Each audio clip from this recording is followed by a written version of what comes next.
Project నిర్మాణం పూర్తి చేసి కమర్షియల్ ఆపరేషన్ ప్రారంభమైన తేదీ ఏదైతే ఉంటుందో అంటే డేట్ ఆఫ్ కమిషన్ ఏదైతే ఉంటుందో అప్పటి నుంచి 180 రోజుల తర్వాత 15 రోజుల లోపు వర్క్ ఏజెన్సీకి మొదటి ఇన్స్టాల్మెంట్ చెల్లిస్తారు.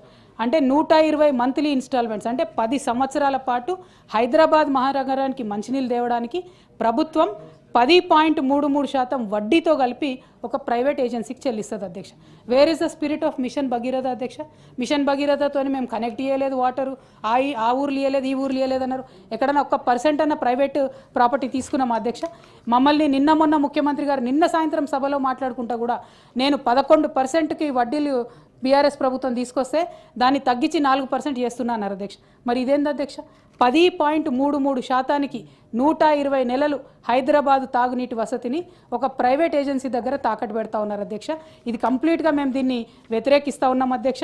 అట్లానే ఇందాక నేను మీకు చెప్పినట్టు సింగరేణిలో ఇచ్చినటువంటి లెటర్ ఆఫ్ యాక్సెప్టెన్స్ ఏదైతే ఉందో అధ్యక్ష దాన్ని కూడా వెనక్కి తీసుకోవాలని చెప్పి నేను డిమాండ్ చేస్తూ ఉన్నాను అధ్యక్ష. అధ్యక్ష ఇంకొక విషయం అధ్యక్ష, జనరల్గా చాలా సెంటిమెంటల్గా ముఖ్యమంత్రి గారు నిన్న బయట మాట్లాడినారు అధ్యక్ష. మాట్లాడి కారుణ్య నియామకాలు నేను చేసినాను, ఇంతవరకు కేసీఆర్ ఎవరినైనా మిమ్మల్ని పిలిచి మాట్లాడినరా అన్నారు అధ్యక్ష. అధ్యక్ష కేసీఆర్ గారు ఆశా వర్కర్లను, అంగన్వాడీ వర్కర్లను, ఆటో డ్రైవర్లను, కార్మిక రంగంలో అనేక మందిని, సింగరేణి కార్మికుల్ని, హోమ్ గార్డ్స్ని, ఈ రాష్ట్రంలో అనాథ పిల్లలు ఉంటే అధ్యక్ష అంతకుముందు వాళ్ళు ఎవరో చెప్పుకోలేని పరిస్థితి ఉండే. వాళ్ళను 10వ తరగతి అయితే బయటికి దోసేవాళ్ళు అనాథ శరణాలయాల నుంచి. కానీ వాళ్ళని చిల్డ్రన్ ఆఫ్ స్టేట్ కింద గుర్తించి వాళ్ళు 12th చదివినా, ఇంజనీరింగ్ దాకా చదివినా, ఎక్కడి దాకా చదివినా చదివించి సపరేట్ ఆధార్ కార్డు ఇచ్చి బీసీఏ కింద రిజర్వేషన్లు ఇచ్చి ఆ పిల్లలకు ఉద్యోగాలు వచ్చే వరకు ప్రభుత్వం బాధ్యత తీసుకుంది అధ్యక్ష. మానవత్వంలో కేసీఆర్తో రేవంత్ రెడ్డి గారికి పోటీ ఏంది అధ్యక్ష? ముఖ్యమంత్రి గారు చాలా చెప్పుకునే ప్రయత్నం చేసినారు అధ్యక్ష, కానీ ఇది చాలా అన్యాయం అధ్యక్ష.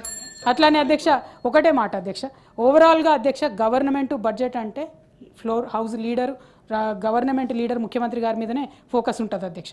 వారు అంతకుముందు ఏం చెప్పినారు అధ్యక్ష? కేసీఆర్ గారు ఎన్నడూ కూడా ప్రజల్ని కలుస్తలేను, నేను రోజు కలుస్తా అని చెప్పారు అధ్యక్ష.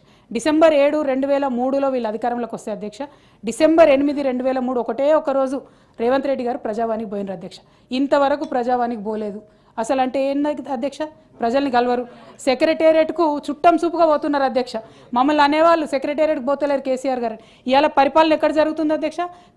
పోలీస్ కమాండ్ కంట్రోల్లో కూర్చొని పరిపాలన చేసుకుంటున్నారు అధ్యక్ష. అయితే అధ్యక్ష ఇంకొకటి అధ్యక్ష రుణమాఫీ అధ్యక్ష, ఫైనాన్సెస్ చెప్తాను అధ్యక్ష. రుణమాఫీలో ఇదే ముఖ్యమంత్రి గారు అధ్యక్ష ఆల్మోస్ట్ క్లోజ్ అయిపోతుంది సార్. రుణమాఫీ అధ్యక్ష 39,000 కోట్లతోని రుణమాఫీ చేస్తామని మొదలు చెప్పినారు అధ్యక్ష. తర్వాత 31,000 కోట్లు అని చెప్పి క్యాబినెట్ మీటింగ్ తర్వాత బయటకు వచ్చి చీఫ్ మినిస్టర్ గారే ప్రెస్లో చెప్పినారు అధ్యక్ష. ఫైనలీ ఈ బడ్జెట్లో ఏం చెప్పారు అధ్యక్ష? 20,616 కోట్లు రుణమాఫీ చేసినాం, ఇక మళ్ళీ నెక్స్ట్ బడ్జెట్లో పెట్టమని చెప్పేసినారు అధ్యక్ష. అంటే డైరెక్ట్గా సగం మందికే రుణం మాఫీ చేసినారని బడ్జెట్ ద్వారా ఈ ప్రభుత్వం ఒప్పుకున్నందుకు వారికి నేను కంగ్రాచులేషన్స్ చెప్తా ఉన్నాను అధ్యక్ష. అట్లనే అధ్యక్ష అప్పుల విషయంలో ఇప్పటివరకు నేను చెప్పినాను అధ్యక్ష, మీకు ఫార్వర్డ్ చేస్తాను. వీళ్ళు చెప్పినటువంటి అబద్ధాలు బయటపడ్డాయి. అదేవిధంగా నేషనల్ మీడియాలో మీరు చేసినటువంటి నయవంచన పైసలతో సహా ఇదే బడ్జెట్లో అయిపోయింది అధ్యక్ష, ఇదే బడ్జెట్లో బయటపడింది అధ్యక్ష. అదేవిధంగా ఇరిగేషన్ ప్రాజెక్ట్స్లో వీరి యొక్క అవినీతిని, మిస్మేనేజ్మెంట్ని ఉదాహరణతో సహా నేను చెప్పినాను అధ్యక్ష. సింగరేణిలో వీళ్ళు ఎట్లా దోపిడీ చేస్తున్నారు, ఆ సంస్థను ఎట్లా నిర్వీర్యం చేస్తున్నామో చెప్పినాం అధ్యక్ష. అట్లానే ఈ మెగా కంపెనీకి ఈ నీళ్ళ నమ్ముకునేటటువంటి ప్రాజెక్ట్ ఏదైతే ఉందో దాన్ని కూడా క్యాన్సిల్ చేయాలి, ప్రభుత్వమే 100% డబ్బులు పెట్టుకోవాలని చెప్పి నేను డిమాండ్ చేస్తూ ఉన్నాను అధ్యక్ష. అదేవిధంగా ఇసుక అధ్యక్ష ఇంకొక చిన్న, ఇది చాలా మనందరికి అవసరమైన ఇష్యూ అధ్యక్ష, దయచేసి ఇసుక అధ్యక్ష. హైదరాబాద్ మహానగరంలో ప్రభుత్వం ఇసుక యార్డులు పెట్టి అమ్ముతుంది అధ్యక్ష. ఎప్పుడు అమ్ముతుంది? వానాకాలంలో అమ్ముతుంది. వానాకాలం కోసం పెడతాం. ఇప్పుడు ఏం చేస్తున్నారు అధ్యక్ష? ఆల్రెడీ ఫిబ్రవరి, ఇప్పుడే 1800కు ఒక లోడ్ అని చెప్పి ప్రభుత్వం అమ్ముతుందని చెప్పి నిన్న ముఖ్యమంత్రి గారు గొప్పగా చెప్పినారు అధ్యక్ష. ఈ ఎండాకాలంలో బయట గోదావరి నది దగ్గర 1200 రూపాయలకు లోడ్ దొరుకుతుంది అధ్యక్ష. తెచ్చుకుంటారు, టన్ను దొరుకుతుంది. అది ఇక్కడ థ్యాంక్ యూ అన్న కరెక్టింగ్ 1800కు 2000కి ఇక్కడ వీళ్ళు అమ్మడం అన్నది దారుణం అధ్యక్ష. అయితే దీని వెనుక జరుగుతున్నది కూడా ఒకటి ఉంది అధ్యక్ష. ఒక కాంట్రాక్టర్కు మొత్తం రాష్ట్రంలో ఇసుక ఇవ్వాలనేటటువంటి కుట్ర కూడా జరుగుతున్నది. ఆల్రెడీ ఒక 1000 లారీలు తిరుగుతున్నాయి. దీనివల్ల అల్టిమేట్గా ఏం జరుగుతుంది అధ్యక్ష? సామాన్య ప్రజలకు ఇసుక రేటు పెరుగుతుంది అధ్యక్ష. సో అట్లా కాకుండా మంచి పాలసీతో దయచేసి రావాలని చెప్పి ప్రభుత్వాన్ని నేను విజ్ఞప్తి చేస్తున్నాను అధ్యక్ష. అట్లానే ఈ అయిపోయింది అధ్యక్ష. ఇట్లా వీళ్ళు ఏదైతే నీతి సూత్రాలు వర్క్ ఎథిక్స్ మాకు చెప్పినారో అధ్యక్ష అవేవి కూడా పాటించట్లేదు అన్నటువంటిది క్లారిటీగా అర్థమవుతుంది అధ్యక్ష. ఇక మేమేమన్నా గట్టిగా అడిగినాం అనుకోండి అధ్యక్ష, మా యువకులకు ఇస్తా అన్నది ఏమైంది అంటే యువ వికాసం పేరుతోని కాంగ్రెస్ కార్యకర్తలకు 6,000 కోట్ల రూపాయలు ఇస్తామని మొన్న బహిరంగంగా ముఖ్యమంత్రి గారు ప్రకటించారు అధ్యక్ష. సంతోషం అధ్యక్ష, మా ప్రజలకు ఇవ్వకున్నా సరే, మీ గెలుపు కోసం కష్టపడ్డ కాంగ్రెస్ కార్యకర్తలకు ఇచ్చుకున్నా సరే మీరు ఇచ్చుకోండి 6,000 కోట్లు. యువ వికాసం అంటే కాంగ్రెస్ వాళ్ళే అంటే మేము దాన్ని కూడా ప్రజలకు తెలియజేస్తాం అధ్యక్ష. అట్లనే అధ్యక్ష ఇక చివరిగా 6 గ్యారంటీల పేరుతోని అధ్యక్ష 6 గ్యారంటీల పేరుతోని ఏదైతే ఇది అధ్యక్ష 6 గ్యారంటీలు, ఇందిరమ్మ గారి ఫోటో 6 గ్యారంటీలు. ఈ ఫోటో పట్టుకొని ముఖ్యమంత్రి గారు ఏం చెప్పినారు అధ్యక్ష, ఓటు వేసే రోజు మీరు దీనికి పొద్దున్న లేచి పూజ చేయండి, పసుపు కుంకుమ చల్లండి, ఓటింగ్ బూత్కోండి, కాంగ్రెస్ పార్టీకి ఓటేయండి అన్నారు అధ్యక్ష. పాపం ప్రజలు చాలామంది నమ్మి అదే పని చేసినారు అధ్యక్ష. ఇందులో ఒక్కటి తప్ప ఏది ఇంప్లిమెంట్ అయితే లేదు అధ్యక్ష. ఈ మొత్తం 6 గ్యారంటీలను గంగలో కలిపినరు అనేటటువంటి దానికి పెద్ద ప్రూఫ్ అధ్యక్ష ఈ బడ్జెట్. అట్లానే కాంగ్రెస్ మార్క్ కరప్షన్కి, కాంగ్రెస్ మార్క్ కన్నింగ్నెస్కి perfect black and white proof ఈ బడ్జెట్ అధ్యక్ష. Thank you. జై తెలంగాణ. కాంగ్రెస్ అంటే త్యాగాలకు మారుపేరు అధ్యక్ష, కరప్షన్ కాదు. ఈ రాష్ట్రం పరువు మేము తీయలేదు, మీ కుటుంబం తీసుంటుంది, మీరు తీసుంటారు తప్ప మేము తీయలేదు. ఈ రాష్ట్రాన్ని అత్యున్నతంగా ఉంచాలనేదే మా ప్రభుత్వం యొక్క లక్ష్యము.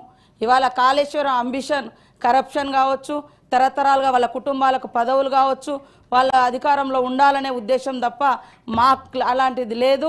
అలాంటి ఏవైతే ఎలిగేషన్స్ పెట్టిరో అవి కవిత గారు వెనుకకు తీసుకోవాలని కోరుతా ఉన్నా సార్. మహిళల గురించి గొప్పగా చెప్తా ఉన్నారు. మొదటి 5 సంవత్సరాలలో కనీసం మహిళలకు మంత్రివర్గంలో పదవులే ఇవ్వలేదు. అభయాస్తం కష్టపడి మహిళలు 500 జమ చేసుకున్న 1,800 కోట్లు కూడా మీ ప్రభుత్వం వచ్చినాక అవి మొత్తం వాడుకొని వాళ్ళను ఎగ్గొట్టినటువంటి పరిస్థితి. పావుల వడ్డీ కూడా మీరు ఇవ్వలేదు, ఎగ్గొట్టిపోయారు. ఈరోజు మేము చేస్తూ ఉంటే ఏం చేయడం లేదు, ఏం చేయలేదని మాట్లాడుతున్నారు. అదేవిధంగా ఇరిగేషన్కు తగ్గించారు అంటున్నారు. నీళ్లు మొత్తం మీరున్నప్పుడే కాలువలై పారుతున్నాయని అన్నారు. ఇంకా ఇరిగేషన్ ఎక్కడ మొత్తం మీరు కట్టినాం, మేము కాలువలలో నీళ్ళు ఇచ్చినాం, ఇప్పుడు కన్నీళ్లు గారుస్తున్నారు అనడం ఎంతవరకు తప్పు, ఎంతవరకు కరెక్టు?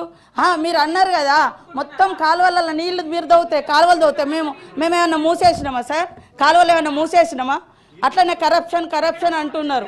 కరప్షన్ మీ డిఎన్ఏలో ఉంది, మీ పార్టీలో ఉంది. మీరు ఇష్టానుసారంగా ఎస్టిమేషన్స్ పెంచి మీరు దోసుకొని తిన్నారు, మేము కాదు. అదేవిధంగా నోటిఫికేషన్ల గురించి మీరు ఇచ్చిన నోటిఫికేషన్లు ఎవరు అడ్డుకున్నారు సార్ ఉద్యోగాలు ఇవ్వకుండా? మరి ఇప్పుడు ఎట్లా అవుతున్నాయి? ఇవాళ 59,000 ఉద్యోగాలు ఇచ్చినటువంటి వాస్తవాన్ని కూడా మీరు గుర్తించలేకపోతున్నారు. ఇవాళ కారుణ్య నియామకాలు అంటే చనిపోయిన వాళ్ళ గురించి కనీసం మీరు పట్టించుకోలేదని నిన్న మాట్లాడిండు సీఎం గారు. 7-8 సంవత్సరాల నుంచి పెండింగ్లో ఉంది. మేము ఆశలను పిలిచి ఆశా వర్కర్లను ఎట్లా కొట్టిర్రు, ఎట్లా సూదులతో కూర్చుతారన్నారు, ఇవన్నీ ఎట్లా మాట్లాడిరు. కాబట్టి అవును మీరు అన్నీ చేస్తే మరి మిమ్మల్ని అందరు అక్కడ ఎందుకు కూర్చోబెట్టిర్రు? ఇవాళ 1% తోటే అంటున్నారు. మీరు అధికారంలోకి వచ్చినప్పుడు 63 సీట్లు వచ్చినాయి. మీరు అధికారంలోకి వచ్చేటప్పుడు 63 సీట్లతో వచ్చారు. ఇప్పుడు మేము 65 సీట్లతో ఉన్నాం. ఇంకా మీరు వస్తేనేమో గొప్పగా అధికారంలోకి వచ్చినట్టు, మేము వస్తేనేమో తక్కువతో అధికారంలోకి వచ్చినట్టు ఎట్లయితే సార్? అధికారం అనేది అధికారమే. సీట్లు ఇచ్చిర్రు అదే అంటున్న వాళ్ళు ఎంతసేపు మేము గొప్పోళ్ళం. అరే 10 ఏళ్ళల్లో మీరు 10 ఏళ్ళల్లో ఎన్నిళ్ళు ఇచ్చిర్రు? మీరు ఫస్ట్ సారి 10 ఏళ్ళలో వచ్చినప్పుడు 10 ఏళ్ళల్లో అరే మేము ఇయ్యలే. ఉమ్మడి రాష్ట్రంలో అది సరిగా జరగలేదని తెలంగాణ కోసం కొట్లాడి తెచ్చుకున్న తెలంగాణలో మీరు అద్భుతాలు చేస్తా అన్నారు. మీరు మొదటిసారి ఏం చెప్పిర్రు? ఇల్లు సింగిల్ బెడ్రూమ్లు, చిన్న ఇల్లు ఎక్కడ పడుకుంటారు అది అని చెప్పారు. మీరు వచ్చిన తర్వాత ఇల్లే ఇయ్యలే. మళ్ళీ లాస్ట్కి మొన్న 2023లో ఎలక్షన్ల ముందు ఇచ్చిర్రు 5 లక్షలు 7 లక్షలతో ఇల్లులు కట్టిస్తామని చెప్పి ఆ ఇల్లులు కూడా 3 లక్షలకు తగ్గించారు. 3 లక్షల ఇల్లులు కూడా 3 అంతస్తులోకి ఇస్తే అందుకనే మిమ్మల్ని ఇళ్లలో పంపించారు. కాబట్టి ఈ రకమైన మేము వచ్చి 1.5 ఇయర్ కూడా అయితలేదు. పదే ఏమైంది? మేము ఫ్రీ బస్ ఇస్తే మీరు ఓర్వలేరైతురి, మేము ఇల్లు ఇస్తే ఓర్వలేరైతురి, మేము ఉద్యోగాలు ఇస్తే ఓర్వరైతురి. పదే పదే పదే ఈ రకమైనటువంటిది Please ఇవాళ conclude చేయండి. మరి మీరు ఒక పథకం పెట్టిరు అన్ని మీరు ఇచ్చిన పథకాలను మేము ఇవాళ రాజీవ్ యువ వికాసం పెడితే ఎందుకు అంత మీకు అక్కసు ఇవాళ బడ్జెట్ లో సార్ బడ్జెట్ లో అదే ఇంటికో ఉద్యోగం అని చెప్పారు అదే విధంగా 100 కోట్ల బడ్జెట్ లో పోయిన బడ్జెట్ లో 2019 బడ్జెట్ లో ఏది నిరుద్యోగ భృతి ఇస్తామని కూడా బడ్జెట్ లో 100 కోట్లు కేటాయించి కూడా వాళ్ళు ఇవ్వలేదు ఇట్లాంటి ఎన్నో ఉన్నాయి కాబట్టి కరప్షన్ లేదా రాష్ట్రం పరువు మేము తీయలే వాళ్ళ పార్టీ వాళ్ళు తీసిరు అందుకనే ప్రజలు అర్థం చేసుకున్నారు ఆ రకంగా చేసిరు కాబట్టి ఇలాంటి తప్పుడు ప్రచారం తప్పుడు మాటలతోటి సంకల్ గుద్దుకోవడం మంచిది కాదని చెప్తున్నా ఉన్న వాస్తవాలు మాట్లాడి అప్పులు కూడా FRBM ప్రకారం 4.5 లక్షలు పైగా తెచ్చిర్రు మిగతా కార్పొరేషన్ లోన్స్ ఉన్నాయని మేము స్పష్టంగా చెప్తున్నాం కార్పొరేషన్ లోన్స్ కూడా తెచ్చిర్రు అవన్నీ కూడా బయట పెడతాం అప్పుడు మీరు ఒప్పుకోండి మరి మీ హయాంలో 7 లక్షల కోట్ల అప్పు అయిందా కాలేదో మేము చూపిస్తాం సీఎం గారు బరాబర్ చెప్పిండు అప్పులకు అప్పులు వడ్డీలు కడుతున్నామని అయినా కూడా అదే రకంగా మాట్లాడు ఈ రాష్ట్రం పరువు మేము తీయలేదు ఆడోళ్ళ పరువు అసలే తీయలేదు మేము తీయలేదు సార్ తీర్మార్ మల్లన్న గారు